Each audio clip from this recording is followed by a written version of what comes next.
कटक जिला नियाली ब्लॉक अंतर्गत पोखरी गाँ ग्राम पंचायत अधीन पोखरी गाँव में एक तृतीय वर्ष रात्रिकालीन मेमोरियल टूर्नामेंट आयोजित जहां आयोजित करथिले मां कोतामचंडी क्रिकेट क्लब पोखरी गाँव समस्त युवा सदस्य। यह पोखरी गाँव तीन जन महान आत्मा बा प्रिय सदस्य स्वर्गत संजय बस्तिया, स्मृतिरंजन स्वाई एवं महारथी स्वाई स्मृतिपीठ उद्घाटन दिन में जहाँकि पोखरी गाँव में अवस्थित खेल में उद्घाटन बा फिता काटी कटक जिला नियाली थाना भारप्राप्त अधिकारी विजय कुमार मल्लिक तथा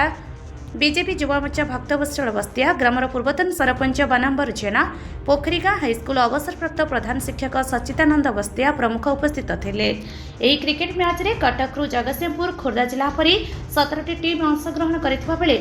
कलियागढ़ टीम विजय लाभ करथिबा बेले तांको मां कोतामचंडी क्रिकेट क्लब पक्षरु 10 फुटर ट्रॉफी संगकु 13,000 नगद प्राइज मनी दिया जाइथिबा बेले बनमालीपुर द्वितीय स्थान बा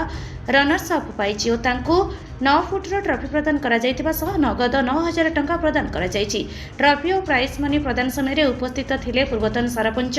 बानाम्बर जेना, अवसरप्राप्त हाईस्कूल शिक्षक सच्चिदानंद बस्तिया और समस्त टीम सदस्य प्रमुख। यह आगामी दिन में जारी रहिबा सह आगकू जीवा निमंते मां कोतामचंडी क्रिकेट क्लब वार्ता देइछंती और नियाली थाना अधिकारी विजय कुमार मल्लिक महोदय को अशेष धन्यवाद जणाइछंती। युवा समाजसेवी आदेश बस्तिया और मां कोतामचंडी क्रिकेट क्लब पोखरी गाँव समस्त युवा सदस्य माने तांकर सहयोग तथा आईन अनुसार पेट्रोलिंग करी शांति श्रृंखला दायित्व में रहिबा सह खेल आरंभरू शेष जाए संपूर्ण होइथिला।